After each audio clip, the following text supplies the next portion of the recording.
கூட்டணி என்பது தேர்தல் நேரத்து வெற்றிக்காக மட்டுமே என்று தெரிவித்துள்ள அதிமுக பொதுச் செயலாளர் எடப்பாடி பழனிசாமி, பாஜகவுடன் அதிமுக கூட்டணி வைத்ததில் என்ன தவறு என கேள்வி எழுப்பியுள்ளார்.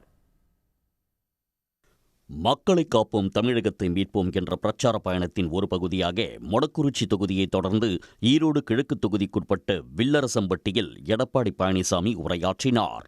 அப்போது கடந்த அதிமுக ஆட்சியில் கொண்டுவரப்பட்ட திட்டங்களை பட்டியலிட்டார். ஒரே ஆண்டில் 11 அரசு மருத்துவக் கல்லூரிகள், 68 கலை அறிவியல் கல்லூரிகள், 21 பாலிடெக்னிக் கல்லூரிகள், 7 சட்டக் கல்லூரிகள், 4 வேளாண் கல்லூரிகள் என திறந்து இந்தியாவிலேயே உயர்கல்வியில் முதன்மை மாநிலம் என்ற இலக்கை அடைந்ததாக பெருமிதம் தெரிவித்தார். பாஜகவுடன் அதிமுக கூட்டணி வைத்ததில் என்ன தவறு இருக்கிறது என்று கேள்வி எழுப்பிய எடப்பாடி பழனிசாமி, கூட்டணி என்பது தேர்தல் நேரத்து வெற்றிக்காக மட்டுமே என்று தெரிவித்தார். எடப்பாடி பழனிசாமி பிஜேபிக்கு அடிமை வந்து வேற எதுவுமே இல்ல. ரெக்கார்டு மாதிரி பேசிக்கிட்டே இருக்கான். நீங்க கூட்டணி வச்சு தேர்தல் நினைக்கிறீங்க. அண்ணா திமுக பாரதிய ஜனதா கட்சியோட கூட்டணி வச்சா என்ன தப்பு? அண்ணா திராவிட முன்னேற்ற கழகத்தை பொறுத்தவரைக்கும் கொள்கைதான் பிரதானம்.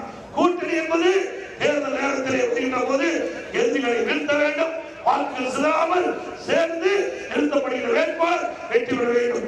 அனைத்து அண்ணா திராவிட முன்னேற்ற கழகம் ஒரு கொள்கையுடைய கட்சி. அதிமுக அலுவலகம் அமித்ஷா வீட்டில் இயங்குகிறது என்று கூறிய துணை முதல்வர் உதயநிதி ஸ்டாலினுக்கு பதில் அளித்து பேசிய பழனிசாமி, ராயப்பேட்டையில்தான் அதிமுக அலுவலகம் இருக்கிறது என்றார். திமுக ஆட்சியில் ஏழை மக்கள் வீடு கட்டவே முடியாத அளவுக்கு கட்டுமான பொருட்களின் விலை உயர்ந்து விட்டதாகவும் எடப்பாடி பழனிசாமி குற்றம் சாட்டினார். உடனுக்குடன் செய்திகளை தெரிந்து கொள்ள சன் நியூஸ் பெல் ஐகானை கிளிக் பண்ணுங்க.